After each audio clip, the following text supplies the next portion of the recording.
벌써 느헤미야가 11번째 시리즈가 되었습니다.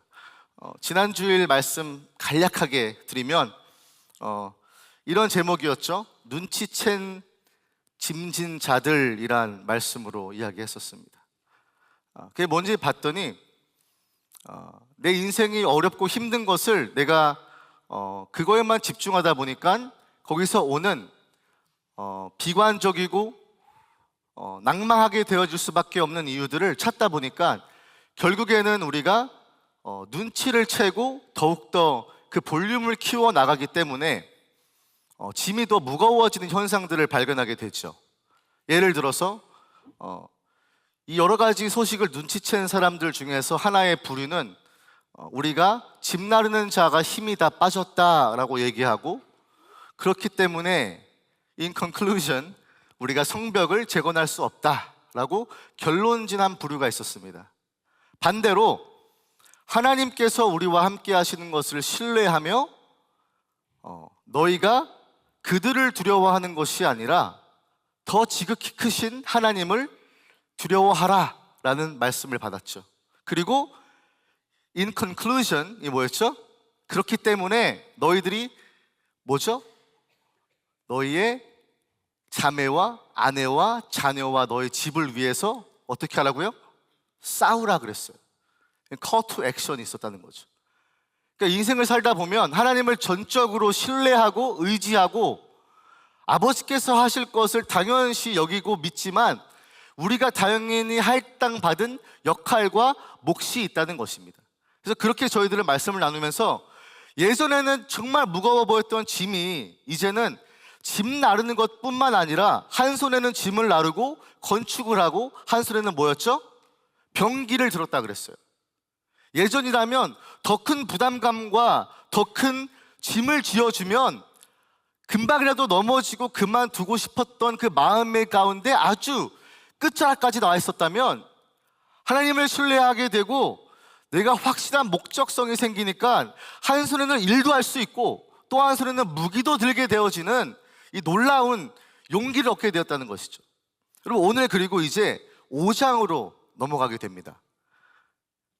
외부적인 세력들 산발락과 도비아 4개의 나라가 연합해서 조직적으로 움직이는 조직 깡패같이 다가오고 있는 이 위협적이고 두려운 상황에서 외부적인 세력들을 만나게 되었을 때 이 사람들이 거기서 넘어지고 낭망하고 스탑한 것이 아니라 우리는 한 손에 무기를 들고 옷도 벗지 아니하고 무기를 들었습니다. 그래서 각각 열심히 성벽을 지어 나가는 것처럼 보였어요. 그런데 오늘 이 5장에서 약간 어떻게 보면 뜬금없다고 여겨질 수도 있고, 여러분들이 느헤미야를 천천히 잘 따라왔다면 한편으로는 정말 스무스한 매끄러운 트랜지션으로 5장을 맞이하게 되는 걸 보게 돼요. 지금 백성들은 결속력을 다졌습니다. 우리가 한 손에는 건축도 하고 한 손에는 무기도 들었다라고 하면서 열심히 응집력을 갖고 각각 맡겨진 자리에서 성벽을 재건하기 시작했죠. 그런데 흥미로운 점은 오늘 5장은요, 여러분, 이게 연대별로 봤을 때, 시간적으로 봤을 때 5장에 일어난 사건은 사실 순차적으로 발견됐던 사건이 아니에요. 쉽게 말하면은 BC 444년에 이 앞장 4장에 있던 모든 사건들이 시간적으로 배경이 다르다는 거예요. 이 5장은 더 쉽게 말하면 느헤미야가 의도적으로 5장을 4장 후에 일부러 삽입 인설트한 사건이 바로 오늘의 본문이라는 거예요. 이걸 여러분들이 좀 주의 깊게 봐야 돼요. 제가 근거를 드릴게요. 느헤미야 5장 14절 말씀인데 이렇게 되어 있습니다. 또한 유다 땅 총독으로 세움을 받은 때 곧 아닥사스다 왕 제20년부터 제32년까지 12년 동안은 나와 내 형제들이 총독의 녹을 먹지 아니하였느니라 라고 나오죠. 5장에서 무슨 말이냐면 5장에 지금 있는 사건은 느헤미야가 총독으로 부임한 지 12년이 경과한 후에 벌어진 사건이라는 거예요. 그러면 느헤미야는 왜 4장까지의 시간적 있는 사건들을 기록하다가 멈추고 12년 뒤에 있었던 사건을 갑자기 5장으로 땡겨와서 거기다 놓았을까라는 의문을 가져야 한다는 것이죠. 여러분, 우리가 이 느헤미야가 정신이 없어서 사건들을 혼란스러워서 뒤죽박죽하게 적었나 이런 의미가 아니에요. 느헤미야는 정확한 purpose와 의도를 가지고 5장을 적어 내려갔습니다.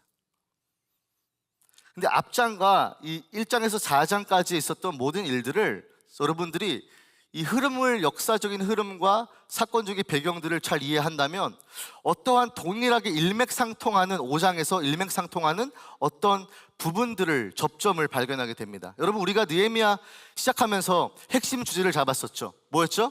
첫 번째가 하나님의 백성의 신앙의 개혁이었어요. 레포메이션이었어요. 왜냐하면 포로 귀환한 다음에 다시 커뮤니티를 형성하면서 하나님의 백성답게 살기 위한 자신들의 정체성을 회복하는 것이 바로 지금 이 느헤미야의 시기이기 때문이고, 또 한 가지는 뭐였죠? 부흥이었어요. 이 부흥이 어떤 감정적인 것이 아니라 하나님을 정말 갈망하게 되고 하나님의 말씀을 끊임없이 내 안에서 싸워나가지만 믿음으로 순종하는 것이 바로 부흥이에요. 그렇기 때문에 지금 이 핵심이 느헤미야의 전체적인 주제가 신앙심의 개혁 그리고 부흥이라면 느헤미야가 4장 다음에 5장을 집어넣었을 때 왜 집어넣었는가 봐야 된다는 것이죠. 그래서 여러분께 누누이 얘기했잖아요. 이 성벽을 건축하는 일은 어떤 일반적인 건축을 하는 컨스트럭션 프로젝트가 아니라고 말씀드렸어요. 건축물을 재건한다는 것은, 특히 성벽을 재건한다는 것은 이 본질적인 의미는 뭐냐? The Lord is righteous. 여호와는 의다라고 하는 하나님께서 영광 받아주시고 하나님께서 하나님의 백성들을 다시 회복하심으로 말미암아 이방 사람들, 세상 사람들이 이 유다 백성들을 보면서 하나님은 살아계신 여호와 하나님이시구나 라고 고백되어지게 만들 수밖에 없어지는 이 큰 주제를 갖고 있다는 것이에요. 자, 그러면 이 성벽을 재건하는 일이 여호와의 성호, 하나님의 거룩한 이름을 드높이게 되어지고, 마찬가지로 그가 구속한 하나님의 백성들이 백성들답게 여겨지며 소금과 빛의 영향을 막 이렇게 비춰지는 그런 역할들을 감당하게 되어지는 정체성의 회복을 나아가고 있다는 것이죠. 그래서 단순히 사건, 사고만 보는 것이 아니라고 말씀드렸어요. 우리는 우리의 싸움은 뭐라 그랬죠? 혈과 육이 아니라 그랬어요. 그래서 사탄과 우리는 대적하고 있고, 아까 우리 임창경제 기도했지만 전신갑주를 입는 거예요. 왜냐면 우리가 틈만 날 때마다, 틈만 생기면 사탄이 와서 우리를 공격하기 때문이에요. 여러분, 한 주만 돌아봐도 그렇잖아요. 잠깐만 내가 하나님을 경외하지 않고 하나님을 인식하지 않으면 내가 어떻게 돼요? 바로 인간적인 생각을 하게 되고 세상적인 판단과 결단을 내려버리게 되잖아요. 그런 방식으로 살아가기에 저절로 이렇게 몸이 움직여 버리잖아요. 그런 면에서 이 5장을 넣었을 때 육체적인 것을 상대하는 것이 아니라 어떤 집단을 상대하는 것이 아니라고 말씀을 드렸었죠. 그래서 하나님이 주신 사명을 감당하는 것, 이 거룩한 건축 현장이야말로 여러분들이 있는 일터와 여러분들이 있는 학업과 하고 있는 모든 그 법문사 일들 가운데 우리가 지금 하고 있는 일은 일반적인 일이 아니라, 일반적인 어떤 프로젝트가 아니라, 내가 이 땅에서 잘 먹고 잘 살아보자라는 어떤 그랜드 프로젝트가 아니라 하나님이 영적으로 내 삶에서 주신 거룩한 나의 삶을 어떻게 하나님의 영광을 나타내는가에 대한 정말 하나님의 프로젝트라는 것이죠. 자, 그래서 말씀의 포인트는 이거예요. 5장에서 시간적으로 연대별로 맞지 않는 5장을 집어넣은 이유는 동일한 이유입니다. 똑같은 이유예요. 이 사건을 계기로 느헤미야는 뭘 지금 우리에게 이야기하고 싶은지 바로 우리는 봐야 돼요. 우리의 변질된 신앙이 있는지, 만약에 우리의 부패한 마음과 변질된 신앙이 있다면 이 말씀을 통해서 개혁을 해야 된다는 거예요. Reform. 그리고 하나님의 언약 백성들로서 우리의 정체성을 회복하는 믿음의 싸움을 싸워 나가야 되는 것이 바로 오늘의 본문이라는 것이죠. 그래서 여러분, 단순히 오늘의 말씀, 우리가 방금 9절까지 읽었지만 이건 단순히 백성들 간에 싸움이 있었나 보다 라고 여기면 안 돼요. 혹은 서로 원망했구나 정도로 여기면 안 돼요. 여기서는 영적인 부분들을 봐야 되는 거예요. 하나님이 유다 백성들을 어떻게 회복하셨는지, 느헤미야는 5장을 그 안에 일부러 의도적으로 삽입함으로써 어떤 의도를 갖고 듣는 자에게, 우리 모두에게 어떤 레슨을 주시는지 봐야 된다는 것이죠. 자, 그러면은 우리 한번 들어가 볼까요? 본문 1절입니다. 본문 1절 함께 읽겠습니다. 시작. 백성들이 그들의 아내와 함께 크게 부르짖어 형제인 유다 사람들을 원망하는데, 원망이 나오기 시작했어요. 외부적인 공격, 산발락과 도비아와 싸움도 힘든데 어떤 면에서 지금은 우리 안에 내적인 갈등과 분열이 생기기 시작했다는 것을 지금 느헤미야는 고발하고 있는 거죠. 크게 부르짖었대요. 원망했대요. 이게 그러니까 외부적인 문제를 4장에서 다뤘다면 이제는 뭐예요? 5장에서는 internal, 안에 내부적인 싸움이 있었다는 것을 이야기하고 싶은 것이죠. 자, 그러면 이 어려움을 당한 이 지금 상황에서 이 외적인 요소가 아니라 내부적인 문제를 동일하게 다뤄야 되는데, 여기서 흥미로운 점이 있죠. 백성들이 그들의 아내와 함께 크게 부르짖었다 그래요. 백성들 안에 이미 아내가 인클루드 되어 있는 거라고 생각할 수 있잖아요. 그렇죠? people이라 그랬을 때. 근데 백성들 플러스 wives, 아내라고 일부러 distinguish 해놨죠. 그 이유가 무엇일까요? 이게 그만큼 가정 안에 깊숙이 뿌리박고 있는 악한 것이 들어있다라고 지금 이야기하는 거예요. 얼마큼 절망적이었던 상황이었는지, 얼마큼 파괴적으로 지금 유다 사람들이 갖고 있던 어떤 고질병이 지금 발견돼야 되는데, 다이그노스가 되고 들터지고 회복되어야 되는데, 이 부분을 바로 백성들과 아내가 크게 부르짖었다라고 얘기하는 거예요. 그러니까 사람들, 남자뿐만 아니라 아내들까지도 절망적으로 호소했다는 것이죠. 오랫동안 지속되어 왔다는 문제라는 거예요. 오랫동안 지속되니까 가정 안까지 침투하고 있다는 것이죠. 그래서 울부짖다라는 뜻은요, 사실은 문자적으로는 소리 지르다라는 뜻이에요. 아! 소리 지르. 이렇게 안 질렀겠죠? 와! 소리 지르다라는 뜻이에요. 울부짖는다가. 그래서 견딜 수 없는 엄청난 고통으로 인해 소리 지르고 있는 상황이다라는 것을 이야기해 주고 있어요.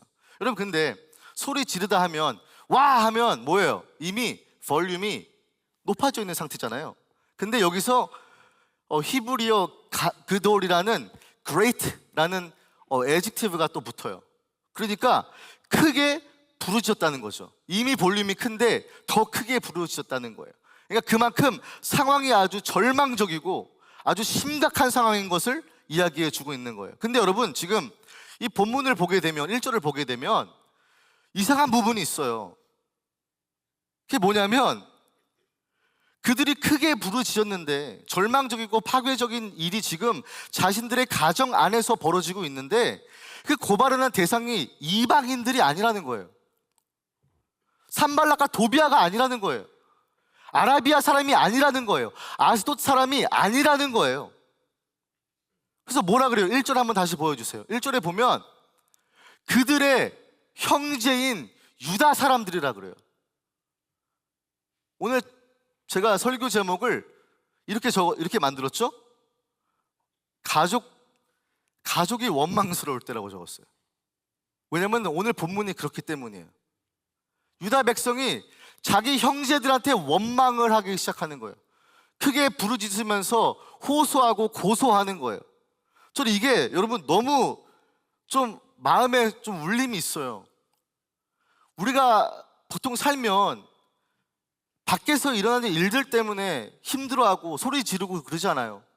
근데 교회당에 왔는데, 교회 나오고 예배 나오고 사람들과, 믿는 자들과 만났는데 큰 원망이 일어났다는 거예요. 큰 다툼과 블레임과 불평과 싸움이 벌어지고 있다는 것이죠. 전 이 부분을 여러분들과 오늘 좀 깊게 다루고 싶어요. 왜냐하면 이게 오늘 우리들에게 주시는 말씀이고 예살매에 주는 말씀인데, 분명히 이 말씀은 뭐냐면 여러분들 가운데 안에서, 교회 안에서 원망하는 자들이 있다는 거예요. 원망하는 자들이 있다는 거예요. 참 안타까운 이유가 될 수도 있고 아이러니한데, 여러분, 이 유다 사람들은요 똑같은 상처와 고통을 가지고 있어요. 같은 어려움들을 경험했던 선조들이 있었고 같은 비극을 맞이했던 상황들을 그들은 동일하게 듣고 자란 사람들이에요. 이방인들이 쳐들어와서 성벽을 부시고 성전을 허물고 사람들을 죽여나가고 자기들을 종삼았어요. 그리고 겨우겨우 나라를 뺏긴 다음에 종살이하고 노예 생활하다가 이제야 막 겨우겨우 돌아와서 세틀다운 하려고 하는 지금 예루살렘의 상황이라는 거예요. 그래서 방랑하면서 정처 없이 포로 생활하다가 겨우겨우 자신의 땅으로 돌아와서 보니까 이제 가족으로, 한 혈통으로, 같은 유다 사람으로 살아야 되는데 그 살려고 하니까 원망이 나온다는 거예요. 이게 산발락과 도비아 때문에 원망한다, 크게 울부짖은다 그러면은 말이 돼요. make sense 되죠. 우리 교회 사람이 아니라 세상 사람들이 뭐라 하고 욕짓거리하고 손가락질하고 개독교라 그러고 네가 무슨 그리스도냐 그러면은, 여러분, 그거는 어느 정도 보면은 믿는 사람의 입장으로 봤을 때는 납득이 가요. 근데 내부 안에서, 교회 안에서 네가 그리스도인이야, 네가 믿는 사람이야, 삿대질하고 원망하는 소리가 나오고 있다는 거예요. 저는 이거를 묵상하면서 예전이라고 하기도 좀 뭐하지만, 여러분, 2020년에 1월에 이제 코로나 팬데믹이 딱 터지지 않았습니까? 뭐 정확히는 2019년 이제 연말이었을 텐데, 여러분, 코로나가 딱 터진 다음에 엄청나게 빠르게 이 코로나가 확산이 됐었죠. 그래서 제가 좀 연구를 해보니까 캘리포니아 같은 경우에 그 State of Emergency, 비상사태를 발표한 게 2020년 3월 4일이래요. 그리고 바로 3월 19일 2020년에 Mandatory Stay at Home Order가 떨어졌어요. 이게 무슨 말이냐면 집에서 꼼짝 말고 나오지 마라고 했던 게 바로 3월이었다는 거예요, 2020년. 여러분, 근데 재미있는 현상들이 발견되었죠. 갑자기 집에 온 가족이 갇히고 시간을 보내기 시작했어요. 원래라면은 남편이 밖에 일 나가서 일을 하고 늦은 저녁에 집에 들어옵니다. 그럼 밥 차려주고 같이 식사하고 잠을 잤어요. 이게 일상이었단 말이죠. 근데 갑자기 남편이 일을 안 나가.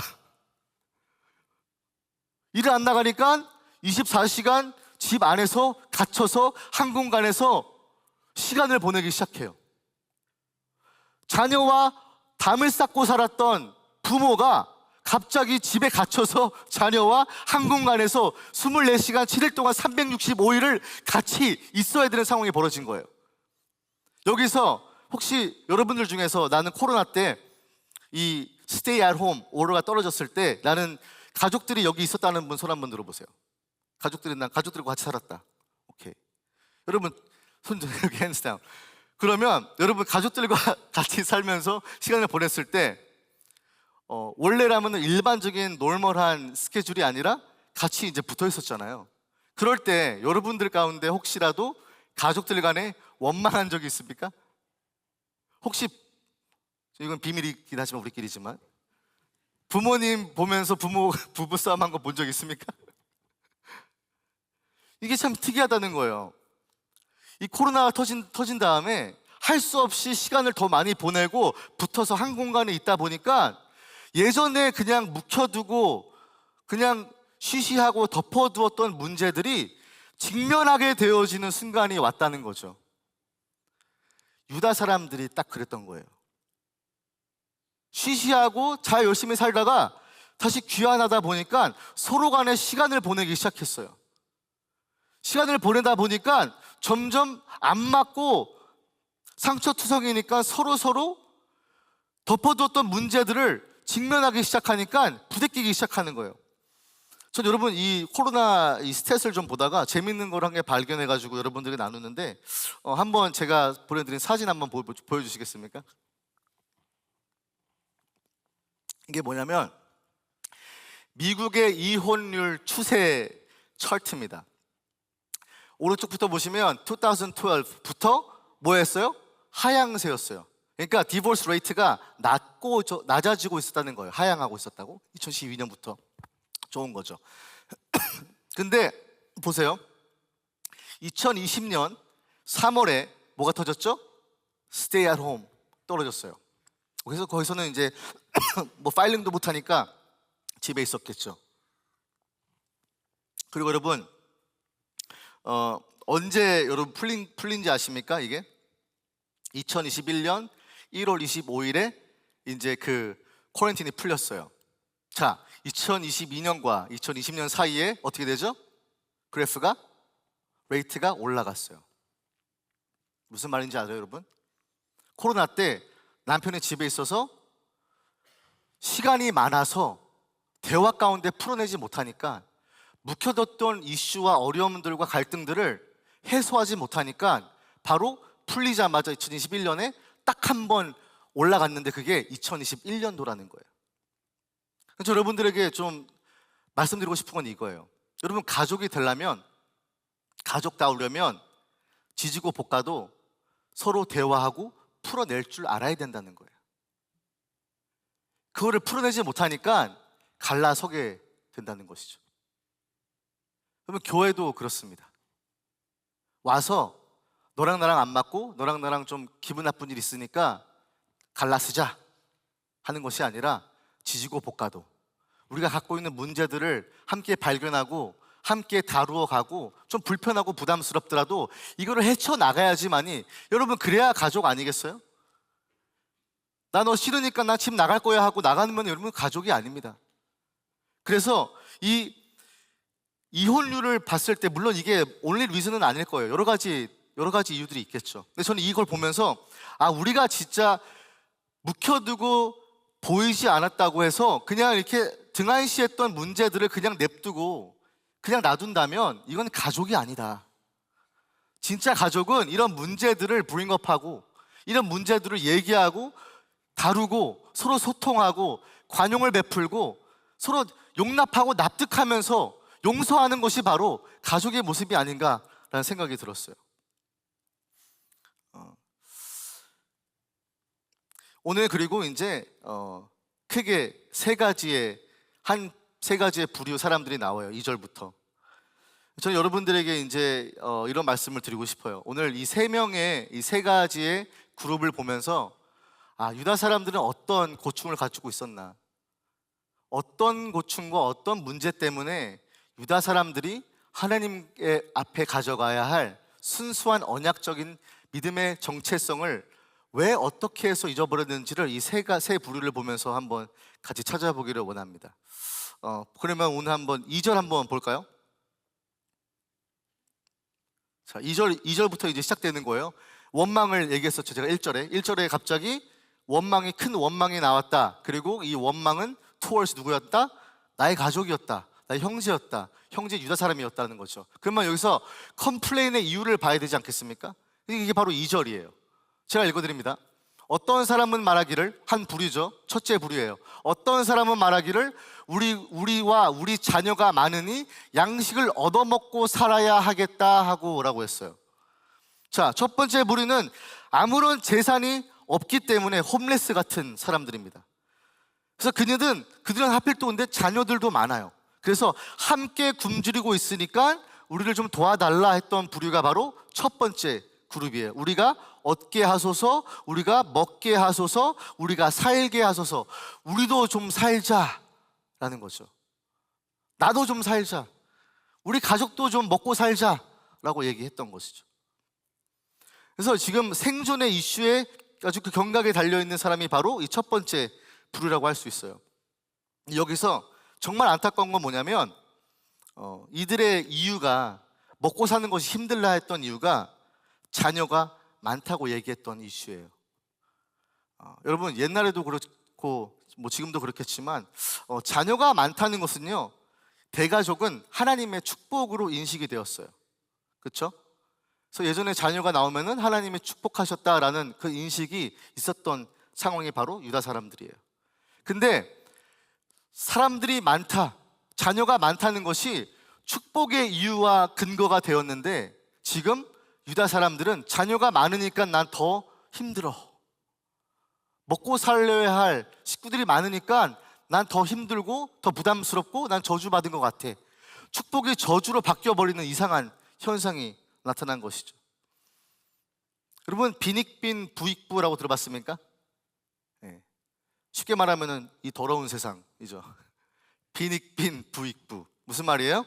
가난한 사람은 갈수록 가난해지고, 부한 사람, 부자는 더욱더 부자가 된다. 쉽게 말해서 너만 잘 사냐? 이런 거죠. 제가 어떤 매거진을 보니까 이런 주제를 다뤘더라고요. 청년 세대 자산 불평등 심화 현상을 보면서 이 얘기 기사가 하는 말 보니까 언젠가부터 청년 세대 사이에서 부모 찬스, 금수저, 흙수저, 자신이 타고난 환경을 지칭하는 단어가 점점 많아지고 있다고 하는 것이죠. 그래서 이런 말을 합니다. 점점 더 이 청년들 간에도 이 빈부격차가 점점 커지니까 노력으로 이게 메꿔지지 않으니까 더 낭망하고 좌절하게 되는 결과를 이 매거진에서 얘기를 하더라고요. 자산을 축적하는 과정에서 모두가 같은 출발선에 있지 않다라고 얘기하는 거예요. 이런 인식이 퍼져 있다 보니까, 그리고 제가 실제로 봤어요. 보니까 실제로 그래요. 잘 사는 청년은 더 잘 살아요. 그리고 정말 못 사는 청년은 또 못 살아요. 격차가 점점 벌어지는 것이죠. 그래서 빈익빈 부익부라고 얘기하잖아요. 이 더러운 세상. 그래서 유다 사람들이 돌아왔는데 빈익빈 부익부인 거예요. 형제에게 원망했던 첫 번째 이유가 너만 먹고 사냐 이거예요. 자, 두 번째 부류 3절입니다. 어떤 사람은 말하기를 우리가 밭과 포도원과 집이라도 저당 잡히고 이 흉년에 곡식을 얻자 하고. 여러분 보세요. 지금 점점 이 내부적인 문제가 구체화되고 있어요. 구체화되고 있어요. 첫 번째 우리가 발견하는 것은 바로 이 당시에 흉년, famine, 기근이 있었다는 거예요. 여러분, 흉년이 들면요 가장 더 크게 타격받는 그룹이 누구예요? 가난한 사람이겠죠. 빈익빈 부익부니까. 그래서 당연히 가난한 백성들은요 더 못 먹기 시작해요. 여러분, 저당 잡히고가 어려울 수 있으니까 한번 보여드리는데, 저당 잡히고라는 뜻은요 건너다 취하게 하다라는 뜻입니다. 즉 상대방에게 나의 물건을 넘겨주다라는 뜻이에요. 넘겨주다. 그래서 가난한 사람들이, 백성들이 갖고 있던 소유물을 양식으로 바꾸어야 할 정도로 절박한 상황이었는데, 이게 문제는 이거죠. 그 와중에 부요한 자들은 창고에 저장한 음식이 있으니까, 곡식들이 있으니까 어진간한 흉년이 들어도 버틸 수가 있었어요. 이것까지는 괜찮아. 문제가 뭔지 아십니까? 더 큰 문제는 자신들이 모아놨던 곡식들을 가난한 사람에게 어떻게 했을까요? 높은 가격을 주고 판 거예요. 폭리를 취한 거예요. 곡식이 귀하니까 뭐예요? 디맨드가 많으면 프라이스가 올라가잖아요. 그렇죠? 그런 것처럼 곡식을 쌓아놓고 있다가, 같은 동족인데 곡식을 쌓아놓고 있다가 흉년이 딱 도착하니까 가난한 사람들이 와요. 그러면 네 땅 내놔, 너 집 내놔, 네 밭 내놔.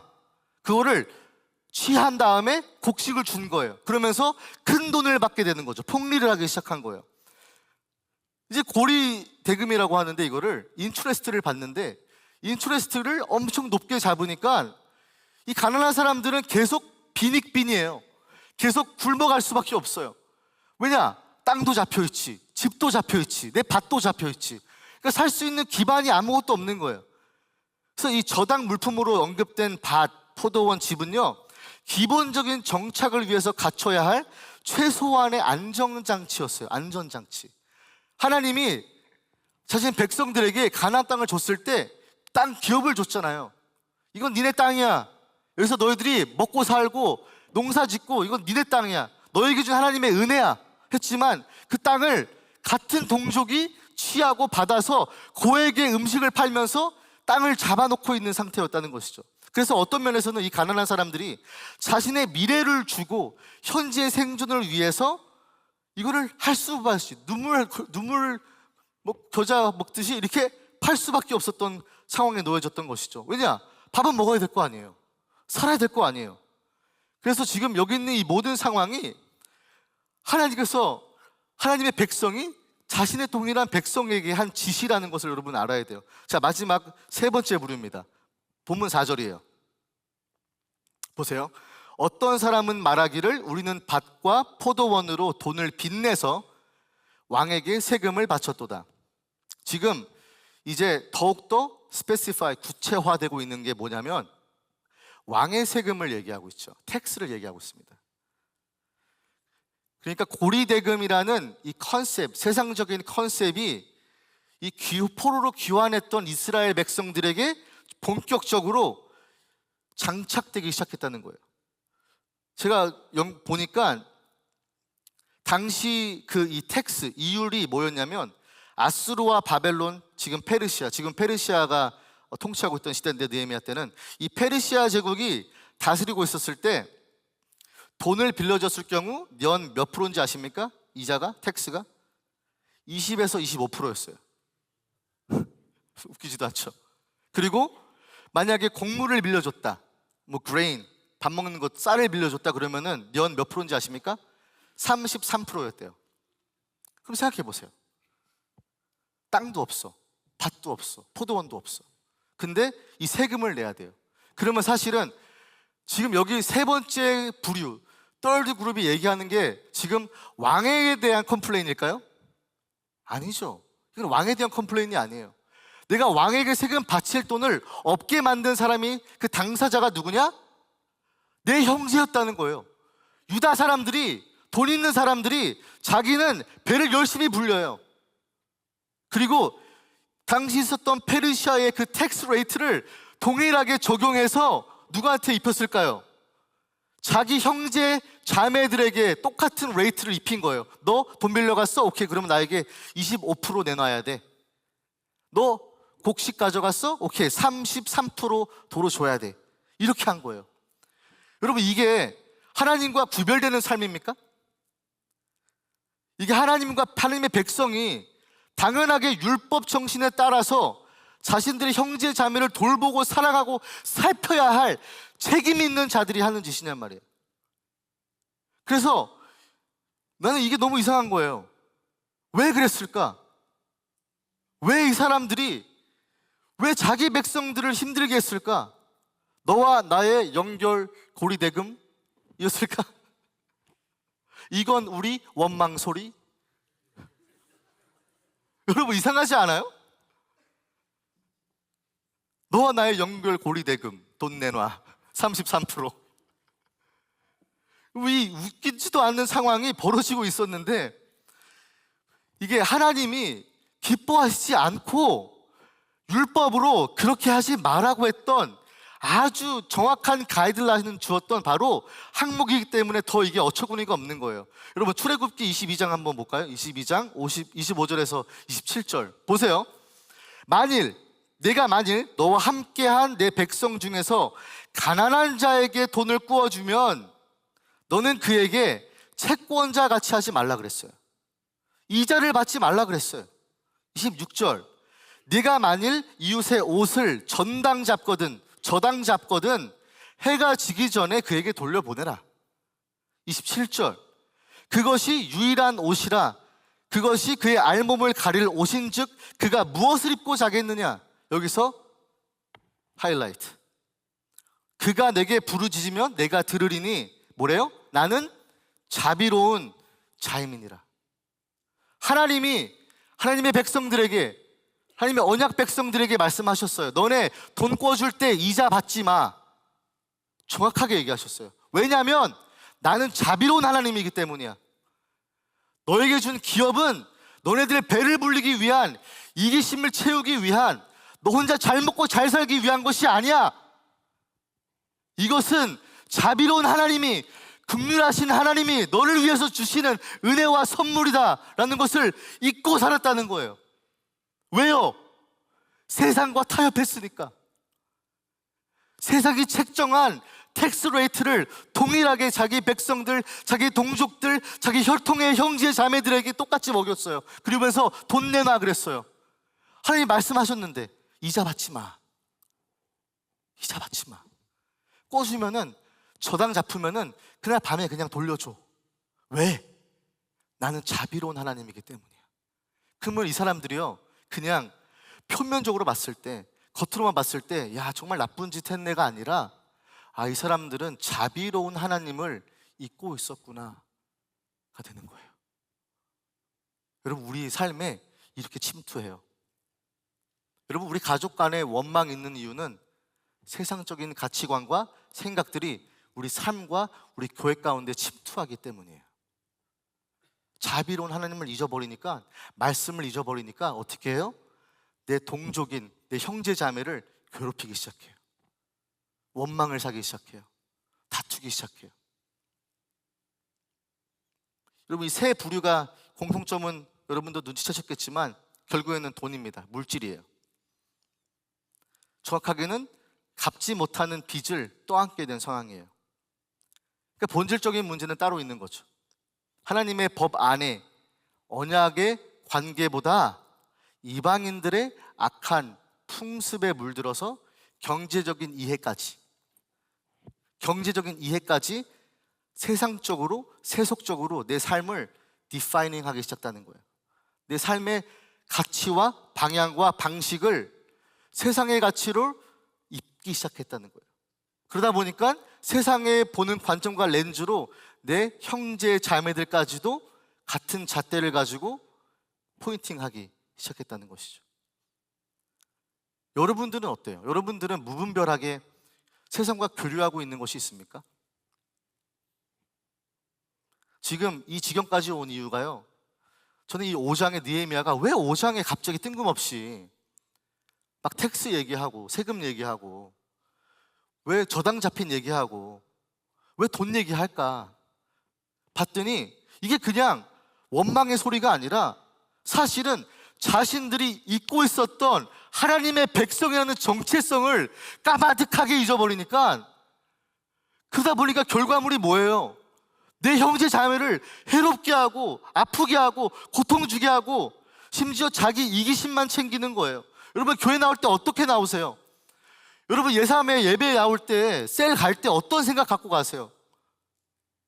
그냥 여기서 시간 잘 보내고 가면 되겠다라는 생각으로 나오세요? 아니면은 반대로 세상에서 배운 가치관과 생각과 철학들로 셀 모임을 운영하세요? 대화를 이어나가세요? 여러분, 그럴 때 교회가 무너지고 깨지는 거예요. 내가 하나님의 백성이고 하나님의 백성을 말씀 따라 사는 것인데 그를 까마득하게 잊어버리면 그때부터 형제들 간에 원망의 소리가 나온다니까요. 내 의를 드러내기 시작하고 내 자랑을 하기 시작하고 내가 뭐 더 잘났다는 듯 막 이렇게 의기양양하기 시작하고 상대방을 깔보기 시작하고 비교하기 시작하고 경쟁하기 시작하고. 여러분, 근데 교회는 그런 곳이 아닙니다. 성도는요, 그런 관계가 아닙니다. 왜요? 하나님이 자비로운 하나님이시기 때문이고, 정확하게 말씀하셨잖아요. 이자 받지 마. 돈 꿔줬으면은 이자 받지 마. 말씀을 마무리하고 싶습니다. 하나님의 백성은 세상과 구별되는 가치 판단을 항상 지녀야 돼요. 여러분들에게 이런 도전을 하고 싶습니다. 하나님의 백성은 세상과 구별되는 가치 판단을 지녀야 한다. 오늘 본문 5절 한번 볼까요? 우리 육체도 우리 형제의 육체와 같고, 뭐라 그래요? 너나 나나 똑같은 거 아니냐?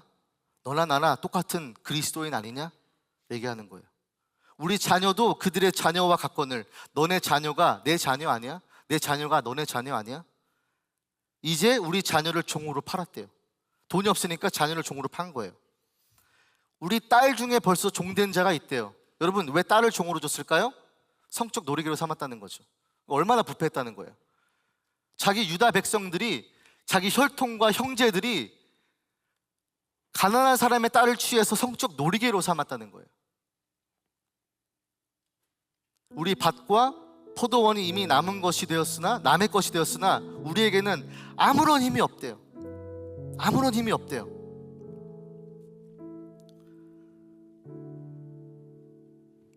성벽 건축 과정을 이렇게 느헤미야가 서술하다가 정말 무관해 보이고 전혀 상관없어 보이는 이 5장을 딱 집어넣으면서 여기에 무슨 비밀이 있을까 봤더니 이 가혹한 현실 앞에서도 하나님은 너는 나의 백성인 것을 잊지 마. 난 너의 하나님인 것을 잊지 마. 그리고 가족을 위한 공동체적인 책임을 있다라는 것을 이야기하고 있어요. 형제가 가난하고 힘들면 네가 도와줘야지. 형제가 아파하고 있으면 너도 아파해야지. 형제가 풀리지 않는 문제가 계속 있어서 너무 힘들어하고 파산 위기까지 갔으면 네가 도와줘야지. 너가 함께 해야지. 난 자비로운 하나님인데. 여러분, 이 책임의 기준은요, 근데 세상의 way of living이 아니에요. 세상의 삶의 방식이 아니라는 거예요. 하나님의 말씀에 따라서 그 정신과 그 가치관에 입각해서 살아가기를 원하시는 것입니다. 그리고 그런 일이 실천되어질 때 하나님의 백성의 공동체는 다른 이방인들, 세상 사람들과는 달리 구별된 거룩한 공동체로 세워질 줄 믿습니다. 마지막으로 이 구절 하면서 여러분들에게 또 도전하고 싶은데, 레위기 25장 35절에서 38절입니다. 내 형제가 가난하게 되어서 빈손으로 네 곁에 있거든 너는 그를 도와 거류민이나 동거인처럼 뭐라 그래요? 너와 함께 생활하게 하되. 좀 같이 살자는 거예요. 36절, 너는 그에게 이자를 받지 말고 뭐래요? 내 하나님을 경외하며 내 형제로 너와 함께 살래요. 그럼 이자 받지 말고 그 이유가 나오잖아요. 저기에 하나님을 경외하라 그러잖아요.